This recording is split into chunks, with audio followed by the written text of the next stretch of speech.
infiniment merci. Nous élevons encore ton nom ce matin. Nous célébrons encore ton nom ce matin. Nous disons merci pour ta présence. Nous disons merci pour ton onction. Nous sommes arrivés, Seigneur, au moment de pouvoir t'écouter.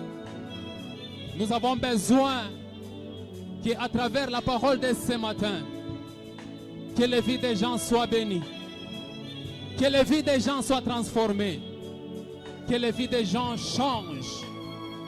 C'est dans le nom puissant de Jésus que nous sommes en train de t'élever et de pouvoir t'acclamer fortement. Est-ce que la salle peut acclamer fortement pour le roi des rois?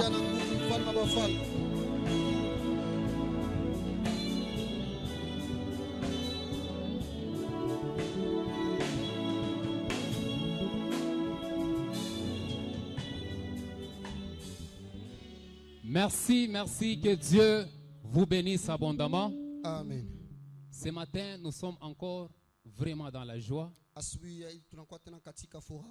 de nous rassembler au nom de Jésus-Christ. Et quand on se rassemble de cette manière, nous avons besoin que Dieu puisse nous parler. Parce que nous savons que quand Dieu parle, cette parole apporte la bénédiction. Bien-aimés dans le Seigneur, vous savez que pour que Jacob puisse être béni par Isaac,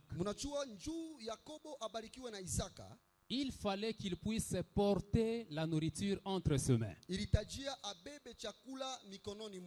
Et la nourriture que je suis en train de parler, il ne s'agit pas de la nourriture physique. Mais la nourriture dont je parle, c'est la parole de Dieu. Bien-aimé, quand tu gardes cette nourriture entre tes mains, cela est le symbole d'une personne qui conserve la parole de Dieu. Et tout celui qui conserve cette parole, il sera béni. Parce que la bénédiction, c'est la conséquence de l'obéissance à la parole de Dieu. Que le Seigneur nous bénisse abondamment. Je crois fortement ce matin, le Seigneur va nous parler puissamment. Et cette parole, lorsque ça pénètre nos cœurs ne peuvent pas rester improductifs. Mais si cette parole entre dans ton cœur, elle produira des effets positifs. C'est-à-dire, si dans ton corps il y a la maladie, quand la parole de Dieu entre, cette parole a la puissance de chasser la maladie. Quand cette parole entre en toi, même si tu étais bloqué par des liens, mais moi je crois en cette parole. Quand cette parole sort, elle produit toujours des effets. Cette parole a créé l'univers. Cette parole a créé les cieux et la terre. Donc il suffit que Dieu sorte seulement sa parole. Nous sommes en train de voir les effets. Quand il dit que la terre produise, certainement la terre va produire. Parce que dans cet univers, aucune parole n'est puissante comme la parole de Dieu. La parole de Dieu est au-dessus de tout. C'est pourquoi quand il parle, tu prends cette parole, tu conserves cette parole, tu mets en pratique cette parole, la bénédiction de Dieu va te suivre. Que Dieu vous bénisse abondamment. Est-ce qu'il y a les amoureux de la parole de Dieu en ces lieux? Acclamons fortement pour le roi de rois. Que le Seigneur vous bénisse abondamment. En tout cas, nous sommes en train de développer un thème important, un thème tellement très capital. Bien que j'étais absent le dimanche passé, mais quand j'ai lu, suivi cette prédication sur YouTube,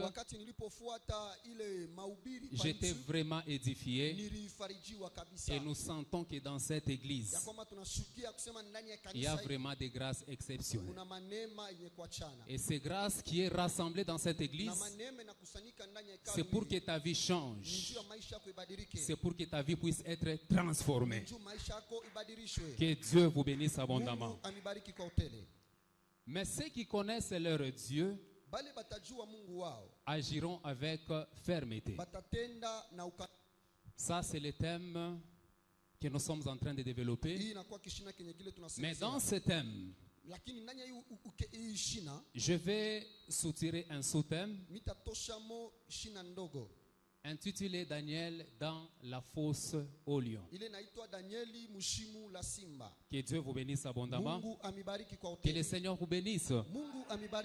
Alors, rapidement, nous sommes en train de demander à la technique.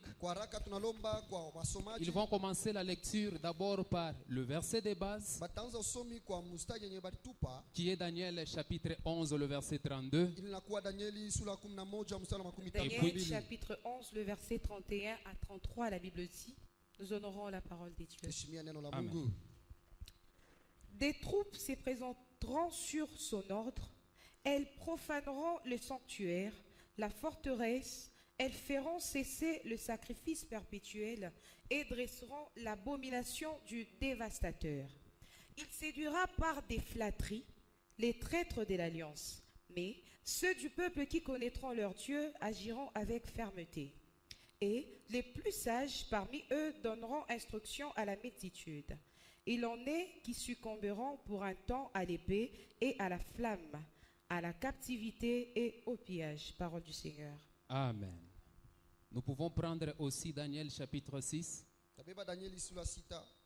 La lecture, nous allons la commencer au verset 17. Daniel chapitre 6, le verset 17 à 28, la Bible dit: On apporta une pierre et on l'a mise sur l'ouverture de la fosse. Le roi la scella de son anneau et de l'anneau de ses grands, afin que rien ne fût changé à l'égard de Daniel. Le roi se rendit ensuite dans son palais. Il passa la nuit à jeûne. Il ne fit point venir des concubines auprès de lui, et il ne put se livrer au sommeil. Le roi s'éleva au point du jour avec l'aurore, et il alla précipitamment à la fosse aux lions.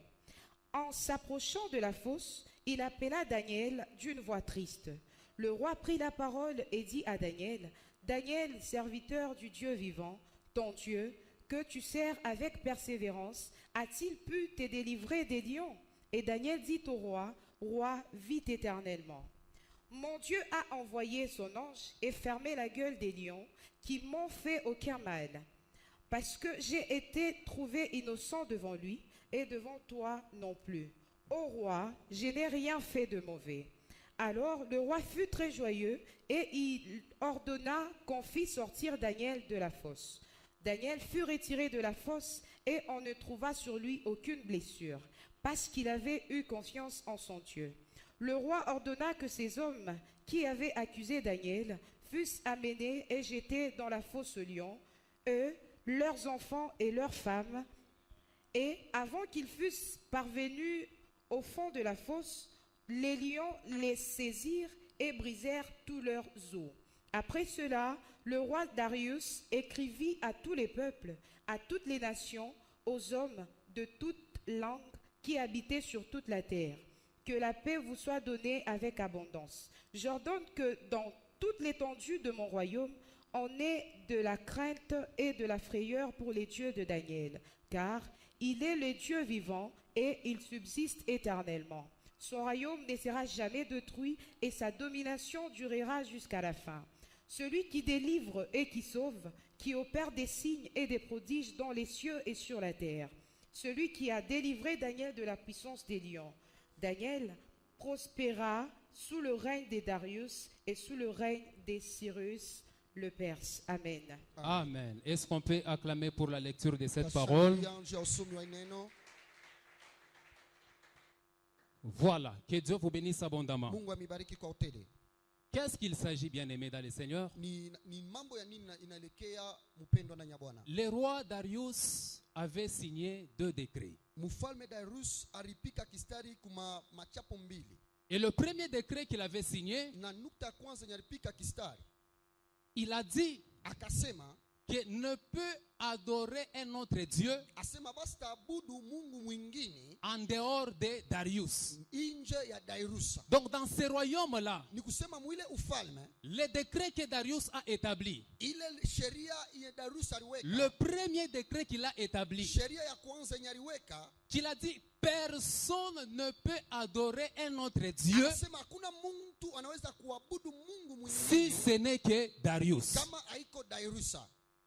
Et le deuxième décret, Darius a signé en disant, bien sûr, après que Daniel ait sorti de la fosse au lion, Darius a ordonné à tout son royaume, à toutes les tribus, que désormais tous les royaumes commencera à adorer les dieux de Daniel. Gloire au Seigneur. Maintenant, l'historique du premier décret, c'est quoi? Les gens qui étaient en train d'entourer le roi Darius, ils étaient en train de chercher par tous les moyens possibles. Comment est-ce qu'ils peuvent faire tomber Daniel? Parce que Daniel était un homme fidèle. Daniel était un homme intelligent. Daniel était un homme juste. Et le roi Darius l'aimait tellement beaucoup. Daniel, il était le conseiller de Darius. Alors, la manière dont Daniel était en train de se conduire, l'entourage du roi Darius n'était pas du tout content. Et ils étaient en train de chercher par quel moyen nous pouvons tuer cet homme, car cet homme représente un danger pour nous. Parce que dans le projet du roi Darius, il cherchait à pouvoir établir Daniel pour qu'il puisse régner sur tout le royaume. Parce qu'en Daniel, il y avait un esprit supérieur. Il était quelqu'un qui décantait des situations. Il était quelqu'un qui donnait des solutions à des problèmes difficiles. Maintenant, cet homme-là, au milieu des gens, il était un danger permanent. Voilà pourquoi ils étaient en train de chercher comment nous pouvons éliminer cet homme. Comment nous pouvons tuer cet homme. Voilà pourquoi ils se sont dit que si nous sommes en train de chercher par tous les moyens de les faire tomber, en tout cas, ça sera trop difficile. Parce que c'est quelqu'un qui est honnête. C'est quelqu'un qui est juste. C'est quelqu'un qui est intègre. Les chercher un piège comme ça, pour le faire tomber, en tout cas ça sera difficile. Mais nous devons réfléchir. Comment est-ce que nous pouvons faire tomber cet homme? Comment est-ce que nous pouvons épargner cet homme qui est en train de représenter pour nous un danger? Voilà pourquoi ils ont conspiré. Ils se sont réunis en disant, pour faire tomber cet homme, nous devons toucher le point de l'adoration. Et qu'est-ce qu'ils se sont dit? Que nous devons élaborer un décret que disant dans tous ces royaumes, ne peut adorer Dieu que seulement Darius. Parce que les gens là savaient que Daniel était fidèle à son Dieu. Daniel avait une discipline de prière. Il s'est retiré à un certain moment dans la chambre en train de prier. Alors pour avoir Daniel, nous allons la voir à travers l'adoration. Voilà pourquoi ils ont conspiré. Ils se sont réunis et ils ont élaboré un décret jusqu'à tel point ils sont partis voir le roi Darius. Ils ont exposé ce décret à Darius et Darius était tout à fait d'accord. Il a mis les sceaux sur ces décrets. Et on a pris ces décrets. On a appelé tous les du royaume. On prend ces décrets, on lit en public. On dit désormais, à partir d'aujourd'hui, ne peut adorer un Dieu seulement Darius. Daniel était aussi là. Daniel aussi a écouté. Mais chose grave, bien qu'il a écouté, Daniel n'a pas obéi à ces décrets-là. Parce que tout celui qui ne devrait pas obéir à ces décrets, son sort, il devait se retrouver dans la fosse au lion. On t'attrape seulement que tu es en train de violer ces décrets. On va te saisir et on va te jeter dans la fosse au lion. Daniel a écouté cela. Il a entendu cela. Mais au-delà de ça, Daniel est resté toujours fidèle à son Dieu. Daniel a refusé de se plier au décret que les hommes ont établi. Mais Daniel a pris cette résolution de pouvoir rester fidèle à son Dieu. Parce qu'il connaît ce que Dieu a fait de lui. Parce qu'il connaît la grandeur de ce Dieu-là. Alors lui imposer un autre Dieu, c'était quelque chose difficile. Alors Daniel n'a pas respecté. Alors puisque ces gens cherchaient par tout moyen comment faire tomber Daniel, il commençait maintenant à rôder. Là où Daniel a toujours l'habitude de faire ses prières. Et arrivant là, il trouve Daniel en train de prier Dieu. Il dit, voilà, nous venons de saisir cet homme. Il a violé les décrets que le roi Darius a établis. Nous allons apporter ça au roi Darius et son sort sera dans la fosse au lion. C'est ainsi qu'on a apporté ces messages-là au roi Darius. Et la conséquence, on a pris Daniel et on l'a jeté dans la fosse au lion. Et après avoir le jeté dans la fosse au lion, la Bible dit ceci. On a pris une grosse. On a mis à l'entrée du trou de la fosse. Puis on a couvert. Après avoir couvert, le roi qui était là, il a mis les sceaux sur cette pierre. L'entourage du roi Darius, ils ont également mis les sceaux sur cette pierre. Or, mettre les sceaux sur cette pierre, ça veut dire tout simplement que pour Daniel c'est fini. Pour Daniel c'est terminé par là. Ils ont mis un sceau. Voilà pourquoi j'aimerais ouvrir une parenthèse. Même si aujourd'hui, il y a des gens qui sont en train de conspirer contre toi. Ils se rassemblent pour te faire du malheur. Laisse-moi te dire une chose.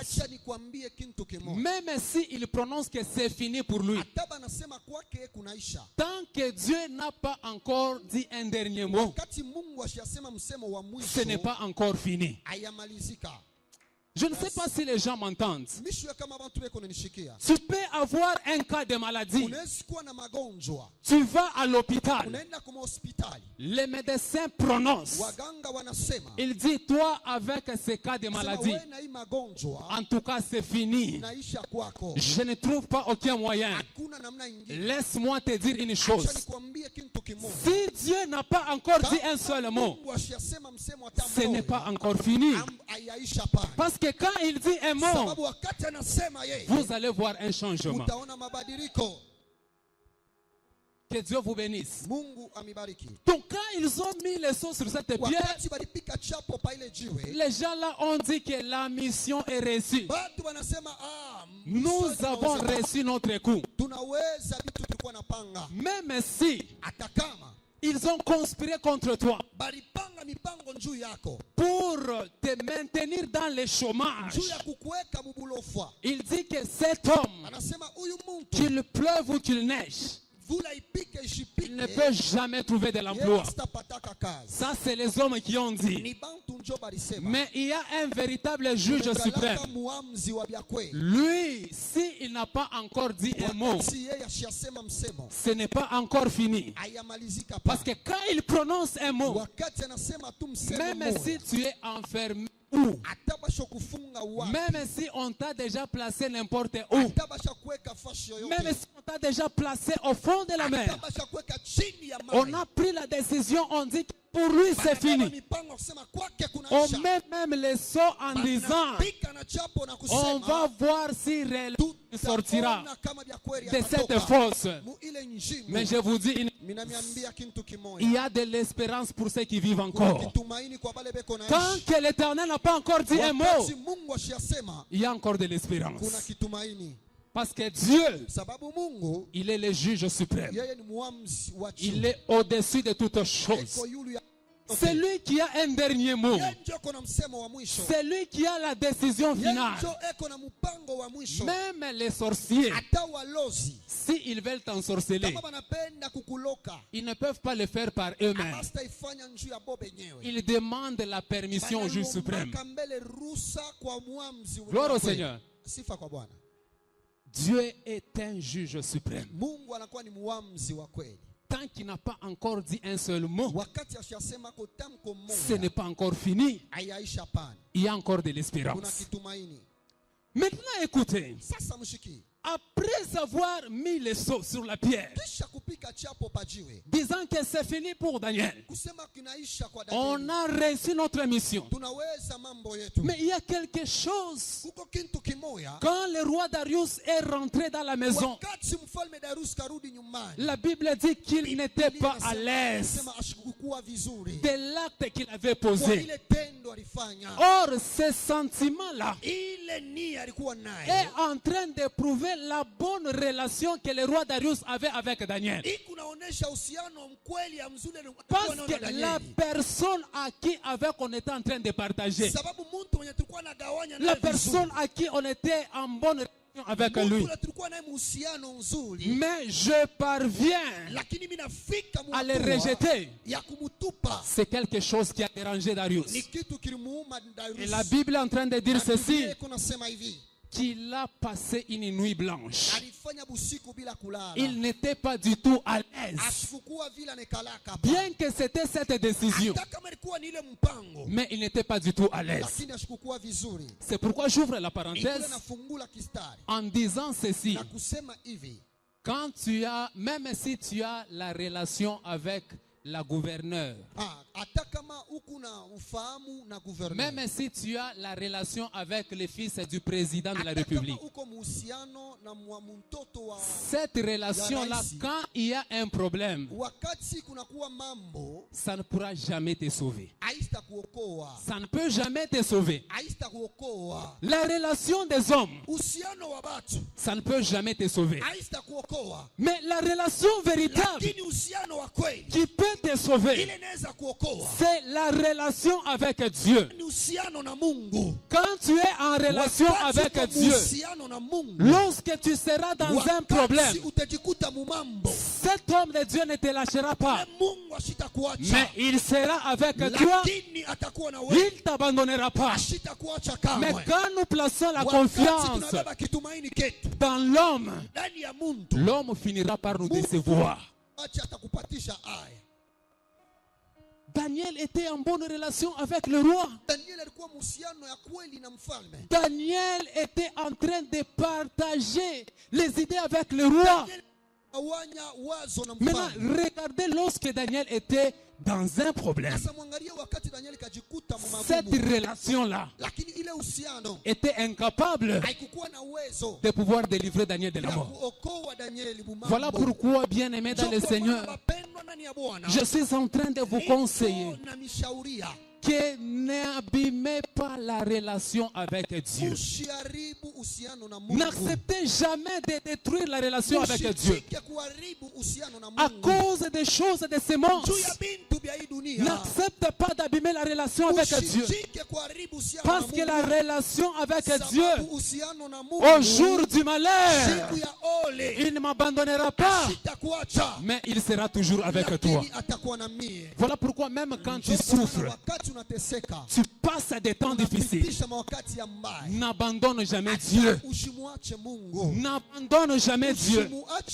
Ne brise pas cette relation, car la relation avec Dieu est une relation plus précieuse dans nos vies qu'il ne faut jamais abîmer.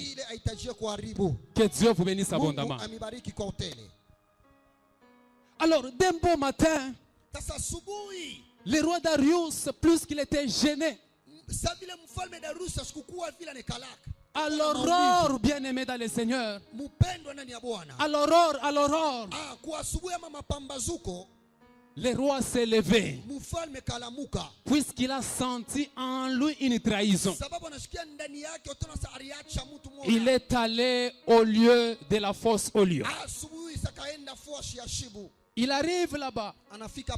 Il crie, Daniel, Daniel, le Dieu que tu sers avec persévérance,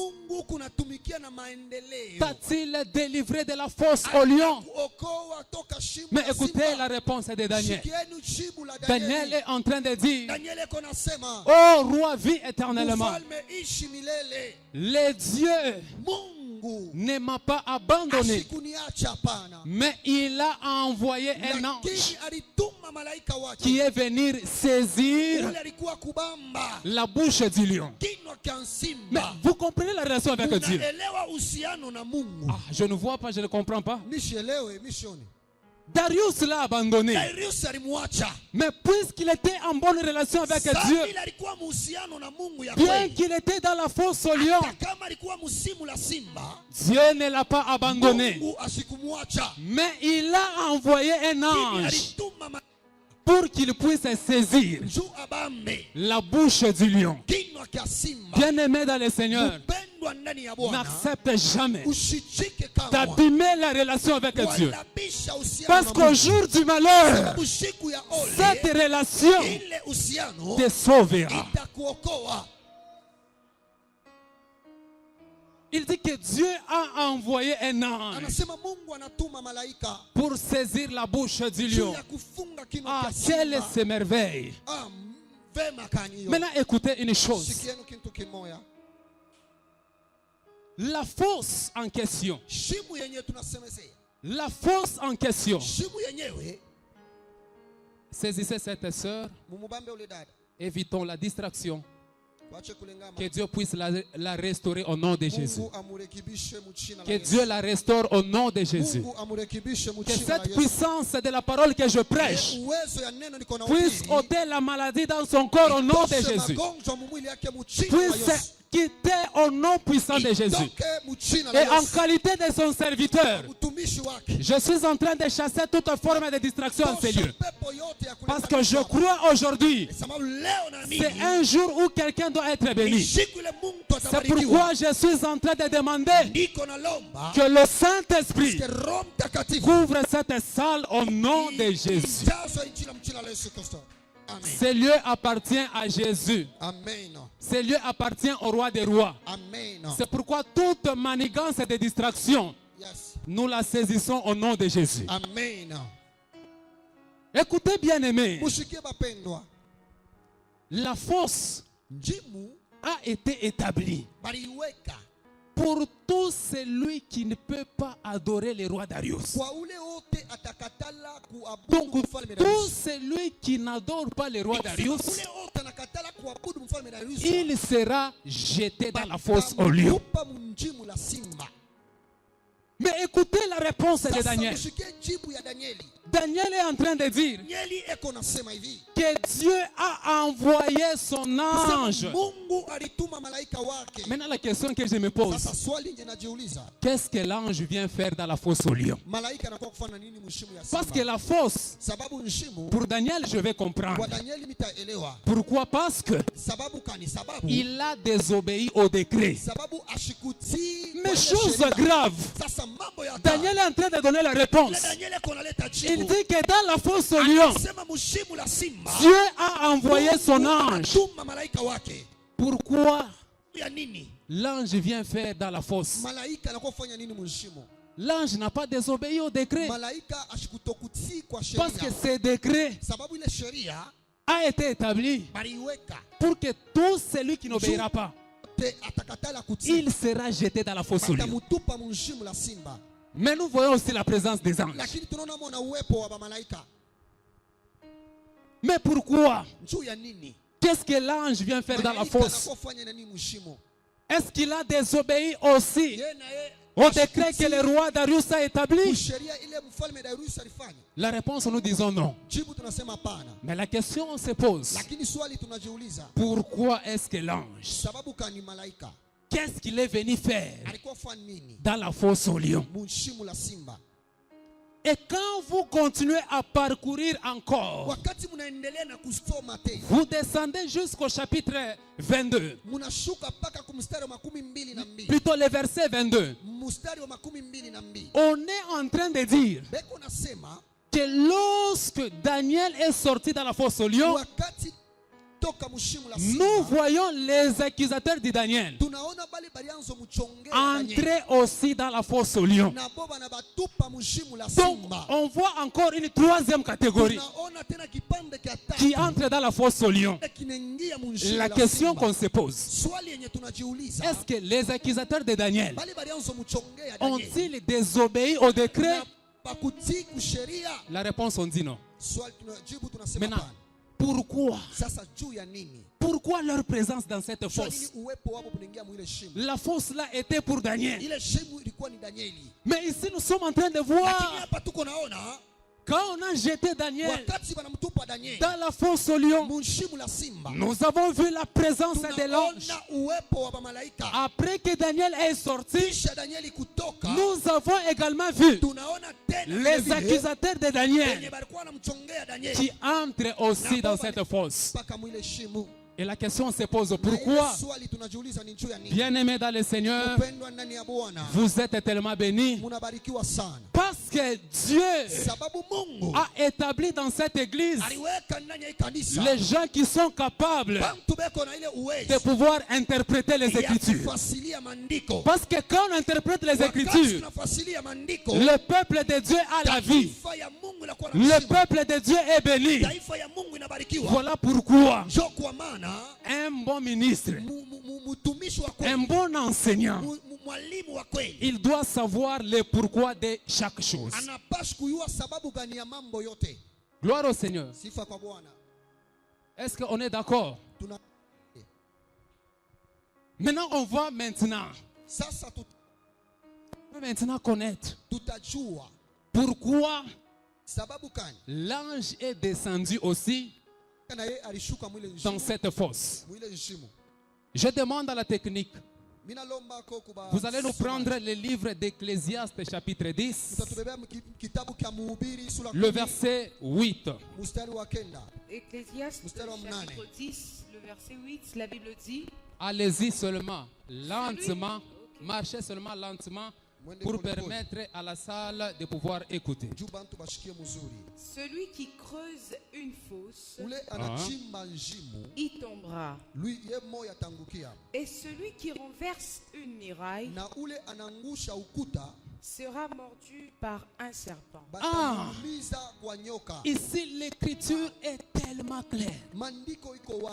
L'écriture est en train de dire ceci: que tout celui qui creuse une fosse, il tombera. Donc, en d'autres termes, les propriétaires de la fosse, quand ils creusent une fosse, il doit entrer dans cette fosse. Pourquoi? Parce qu'il n'a pas couvert la fosse de la couverture. C'est ce qui est écrit dans le livre d'Exode 21. Quand vous prenez la lecture 33e verset au 34, la Bible est en train de dire ceci: si quelqu'un creuse une citerne, ou en d'autres termes, si quelqu'un creuse une fosse et qu'il arrive au passage de l'animal, cet animal tombe dans cette fosse, celui qui viendra enlever l'animal de la fosse, c'est seulement le propriétaire de la fosse. Et quand il va enlever cet animal, quand cet animal est mort, il prendra l'animal vivant et il va remettre au propriétaire de l'animal. Donc cette écriture est en train de nous montrer que tout celui qui creuse une fosse, quand un problème arrive, il doit descendre dans cette fosse pour réparer les dégâts.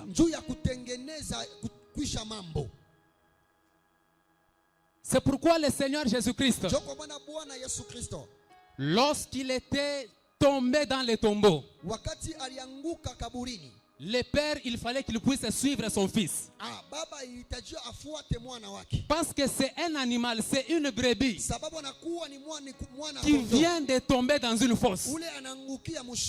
Voilà pourquoi, au lieu du tombeau, la Bible dit l'ange est venu. Or, quand je suis en train de parler de l'ange, il s'agit de Dieu lui-même. Gloire au Seigneur. Donc nous sommes en train de comprendre, en réalité, la fosse dans laquelle était Daniel, c'est lui qui avait creusé cette fosse. En réalité, c'était Dieu lui-même. Voilà pourquoi quand Daniel tombe, il ne devrait pas le laisser, mais il devrait suivre Daniel pour qu'il puisse réparer les dégâts. Je suis dans la Bible. Joseph se retrouve en Égypte. Il a été vendu par ses frères. On vient, on apporte un message à Jacob. On dit que ton fils a été dévoré par les bêtes féroces. Et Jacob commence à pleurer. Il dit que moi, Jacob, Je pleurerai mon fils jusqu'à le suivre dans les séjours de mort. Or, les séjours de mort, c'était l'Égypte. Gloire au Seigneur. Les séjours de mort étaient l'Égypte. Voilà pourquoi il devrait les suivre. Parce qu'il a été le propriétaire de cette force.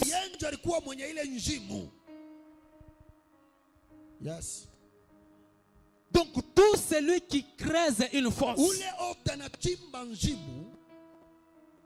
et qu'un dégât arrive, le propriétaire de cette fosse doit entrer pour réparer les dégâts. J'aimerais que nous prenions encore Matthieu chapitre 12, le verset 11. Matthieu 12, le verset 11. Il leur répondit: lequel d'entre vous, s'il n'a qu'une brebis et qu'elle tombe dans une fosse le jour du sabbat, ne la saisira pour l'en retirer? Amen. Amen. Ici, l'écriture est très claire. C'est Jésus qui est en train de parler.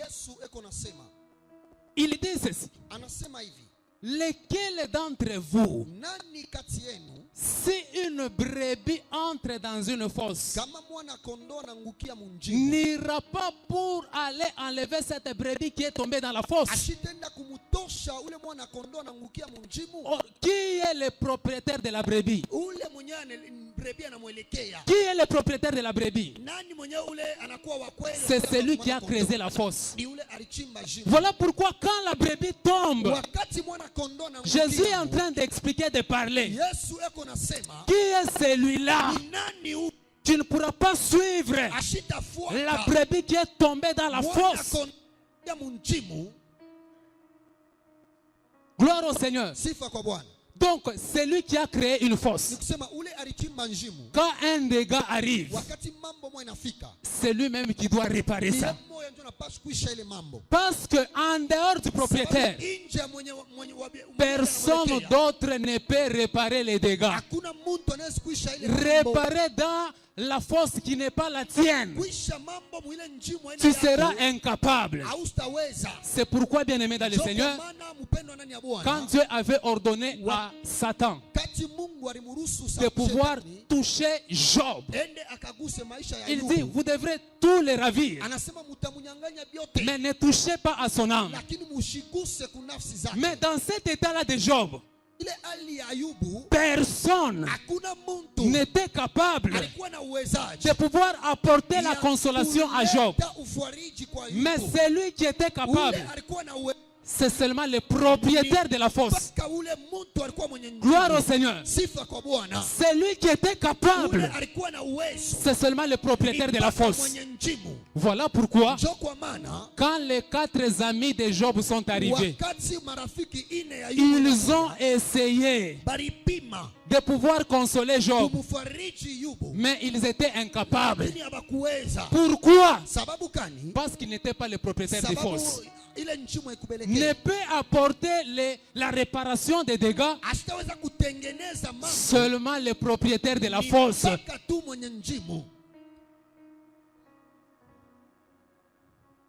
C'est pourquoi vous avez vu,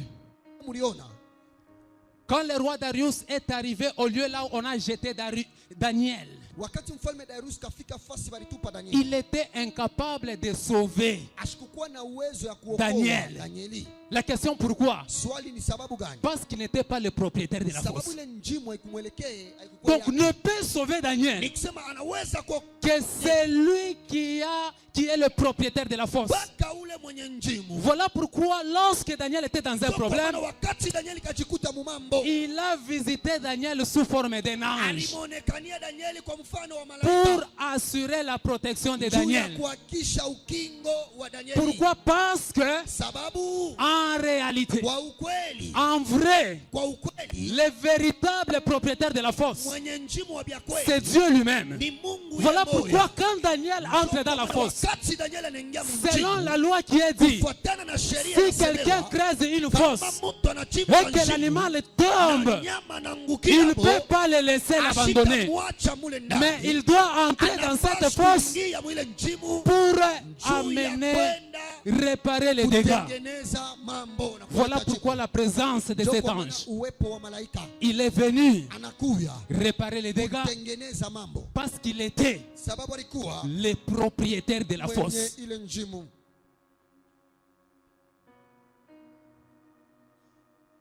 Le peuple d'Israël est en train de souffrir en Égypte. La Bible est en train de dire ceci. Après avoir vu la souffrance du peuple en Égypte, la Bible dit ceci, que j'ai vu la souffrance de mon peuple. J'ai entendu les cris que font pousser les oppresseurs. Je suis descendu. Ah, donc nous comprenons. Là où le peuple d'Israël était, ce lieu-là était en train de représenter une force. Parce que quand les problèmes arrivent dans cette fosse, étant le propriétaire, il fallait qu'il descende. Il fallait qu'il descende pour qu'il puisse réparer les dégâts. Parce qu'il n'y a pas un homme qui respecte la loi comme Dieu lui-même. Quand il établit une loi, il est appelé à le respecter. C'est un Dieu fidèle à sa parole. Quand ils se sont retrouvés là, le peuple en train de pleurnicher, il fallait qu'ils descendent pour sauver le peuple d'Israël. Et pour en finir, dans le jardin d'Éden, nous avons vu Dieu créer aussi encore une fosse. Quelle est cette force? C'est l'arbre de la connaissance de bien et de mal. Lorsque Adam s'est approché de cet arbre, la Bible dit qu'il est tombé dans cette fosse. Et quand il est tombé dans cette fosse, il fallait qu'il puisse élaborer un plan de la rédemption où lui-même devrait descendre dans cette fosse. Voilà pourquoi la Bible dit, car Dieu a tant aimé le monde qu'il a donné son Fils, afin que quiconque croit en lui ne périsse pas, mais qu'il ait la vie éternelle. Cet homme-là est descendu parce que c'est lui qui a créé la fosse. Et la fosse que je parle, c'est la mort. Quand la mort a envahi l'humanité, lui étant le propriétaire de la fosse, il ne devrait pas laisser les choses pareilles, mais il devrait descendre pour réparer les dégâts. Voilà pourquoi quand il est descendu, il a réparé ses dégâts en clouant toutes les lois à la croix de Golgotha.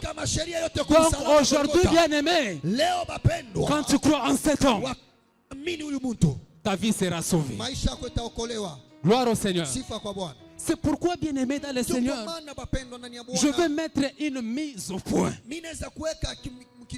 qui est dans la vie que nous sommes en train de traverser. Que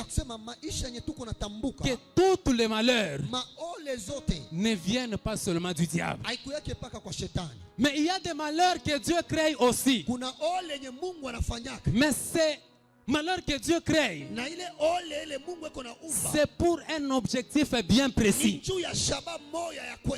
C'est pourquoi quand le malheur nous arrive dans nos vies, la question que nous devons nous poser, c'est de savoir quelle est l'origine de ces problèmes.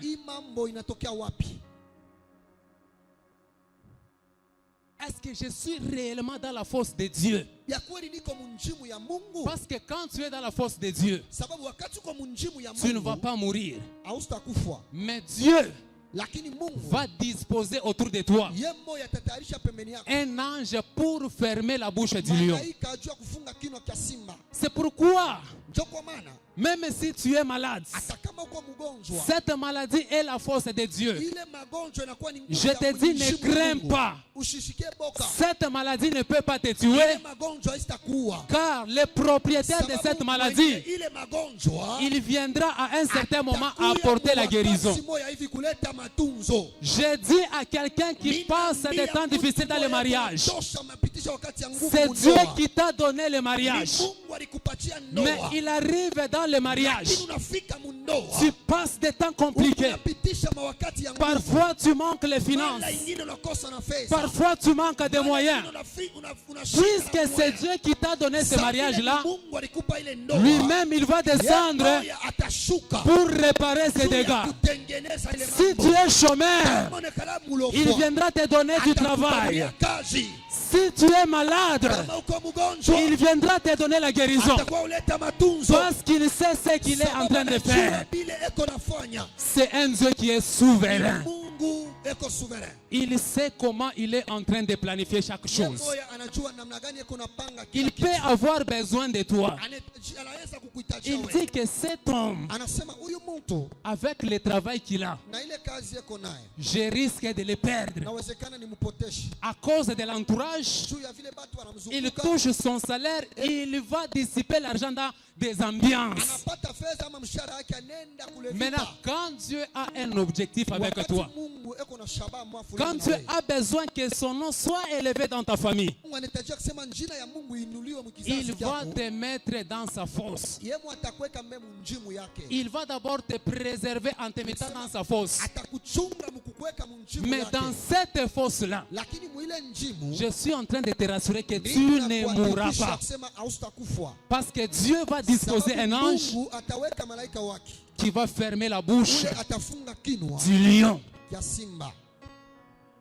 C'est pourquoi même toi, qui es en train de rêver les maris de nuit, femmes de nuit, je te dis, ça ce n'est qu'un lion. Mais ce lion-là ne peut pas te dévorer. Parce que Dieu a déjà disposé un ange qui va bloquer la bouche du lion. C'est pourquoi quand tu es en train de passer les temps difficiles, tu demandes à Dieu. Il te rassure que tu es dans sa fosse. Sois en paix. Parce qu'au moment opportun, il va te délivrer de cette fosse. Gloire au Seigneur. Gloire au Seigneur. C'est que tout malheur dans nos vies ne viennent pas seulement du diable. Quand Dieu a une mission avec toi, quand Dieu a un objectif avec toi, il peut te placer dans sa fosse pour un but bien défini. Mais dans cette fosse, dans la fosse de Dieu, tu ne peux pas mourir. C'est quelque chose qui va passer. Mon frère, toi, tu crains Dieu. Tu marches dans la fidélité. Tu marches dans la crainte de Dieu. Mais il arrive des fois que tu te retrouves toujours dans la fosse. Je te dis quelque chose. N'abandonne pas. Je sais qu'un jour, tu finiras par sortir dans cette fosse. Tu finiras par sortir dans cette fosse. Parce que dans la fosse de l'Éternel, on ne meurt pas. On ne meurt pas. Mais on sera sauvé. Moi, je n'ai jamais vu un juste être abandonné. Quelqu'un qui pratique la justice de Dieu être rejeté par Dieu, non. La Bible dit que l'ange de l'Éternel, vous avez vu cet ange, l'ange de l'Éternel, il campe autour de ceux qui craignent Dieu. Quand tu es dans cette crainte de Dieu, les lions qui rôdent autour de toi ne peuvent jamais te dévorer. Mais il fera toujours des grimaces. Il fera toujours des grimaces. Mais en soi, l'ange de l'Éternel a déjà saisi la bouche du lion pour que ces lions ne puissent pas te dévorer. Que le Seigneur vous bénisse abondamment. Est-ce qu'on peut acclamer pour le roi des rois?